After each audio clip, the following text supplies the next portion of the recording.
अगर रोनाल्डो का करियर एक बुक होता तो उसके 3-4 जो पेज होते उसके अंदर होता रोनाल्डो का यूवेंटस वाला फेज, जो कि मेरे ओपिनियन में रोनाल्डो के पूरे करियर का सबसे ज्यादा अंडररेटेड फेज है। अब मैं ऐसा क्यों बोल रहा हूँ? क्यों क्रिस्टियानो रोनाल्डो का यूवेंटस के अंदर जो गुड एटीट्यूड था और हर एक स्टैट्स उनके सबसे ज्यादा अलग थे। लोग बोलते हैं रियल मैड्रिड के अंदर वो अपने प्राइम में थे, लोग बोलते हैं मैन यूनाइटेड के अंदर वो अपने प्राइम में थे, लेकिन मेरे ओपिनियन में वो प्राइम कहीं भी हो सकता है, लेकिन वो सबसे ज्यादा अच्छे थे यूवेंटस के अंदर। अब मैं ऐसा क्यों बोल रहा हूँ इस वीडियो के अंदर तुम समझ जाओगे।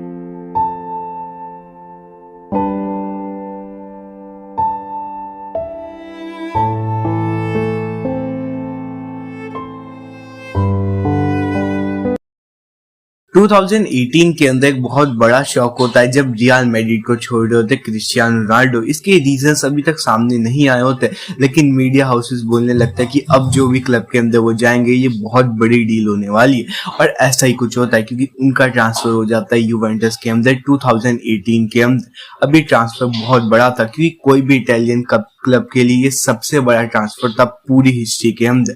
एंड इतना बड़ा जो प्लेयर यूवेंटस के लिए आ रहा था, यूवेंटस के सिर्फ एक ही ड्रीम था कि उन्हें कैसे भी करके चैंपियंस लीग जीतना है। इसकी वजह से उन्होंने इतना बड़ा इन्वेस्टमेंट किया था क्रिस्टियानो रोनाल्डो पे, जहाँ पे दूसरी टीम थोड़ी पीछे हट रही थी, लेकिन यूवेंटस हमेशा से आगे थी एंड उन्हें चाहिए था कि कैसे भी क्रिस्टियानो रोनाल्डो उनके पास ही आ जाए। एंड ऐसा ही कुछ होता है 2018-19 सीजन के अंदर, जहाँ पे वो ज्यादा तो अच्छे चैंपियंस लीग के अंदर नहीं खेल पाते क्योंकि सीजन ही वहां से स्टार्ट होता है। इसकी वजह से रोनाल्डो के पर्सनली स्टैट्स तो बहुत ज्यादा अच्छे रहते हैं, वो उस सीजन के अंदर बहुत सारे गोल स्कोर करता है। उसके बाद अगला सीजन आता है 2018 एंड 19 एंड 20 का। ये सीजन था जिसके अंदर रोनाल्डो का यूवेंटस का एक डीमन जगता है। रोनाल्डो का प्रोबेबली यूवेंटस के अंदर सबसे ज्यादा अच्छा ईयर था वो यही था, क्योंकि इस सीजन के अंदर वो बहुत सारे गोल स्कोर करता है। प्रोबेबली उनके जितने सारे सीजन रहे थे उनमें से सिर्फ 3-4 सीजन थे जिसमें इससे ज्यादा गोल रहे थे, लेकिन बाकी सबसे ये बहुत ज्यादा गोल स्कोर करता है। एंड इसी टाइम के अंदर वो चैंपियंस लीग के अंदर यूवेंटस को बहुत आगे तक ले जाने की कोशिश करता है, जहाँ पे सिमियोने की वर्सेस जो उनके पास राइवलरी होती है वो भी काफी बड़ी चलती है।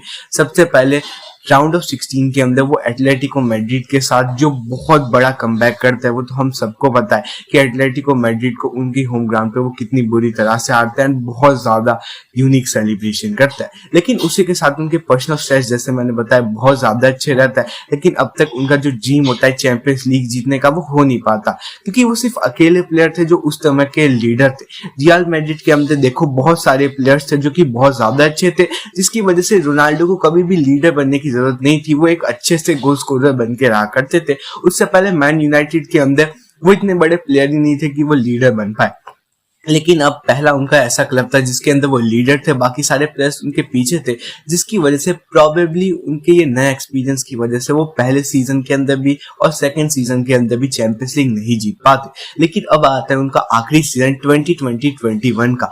अब इसके अंदर भी उनकी पर्सनल स्टैट्स बहुत ज्यादा अच्छे रहते हैं, लेकिन चैंपियंस लीग के अंदर अभी भी ये ज्यादा आगे नहीं पहुंच पाता है। लेकिन अगर तुम टोटल गोल्स की बात करो तो वो 145 उन्होंने स्कोर किए थे, जो कि मैन यूनाइटेड के अगर मैचेस से कंपेयर किया जाए तो पर गोल अगर तुम 100 गेम्स में लगाओ तो वो ज्यादा रोनाल्डो का इसी यूवेंटस के अंदर रहता है। तो तुम बोल सकते हो कि यूवेंटस एंड रोनाल्डो का जो सेकंड नंबर पे रोनाल्डो का बेस्ट क्लब होगा वो यूवेंटस का ही होगा, क्योंकि उनका जो गुड एटीट्यूड उसके अंदर था। उन्हें पता था that he is one of the greatest player उस टाइम का।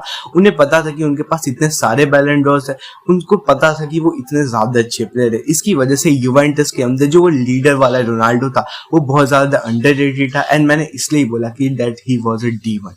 एंड इसी के साथ इस वीडियो पे तुम्हारे क्या ओपिनियन है, let me know in the comment section.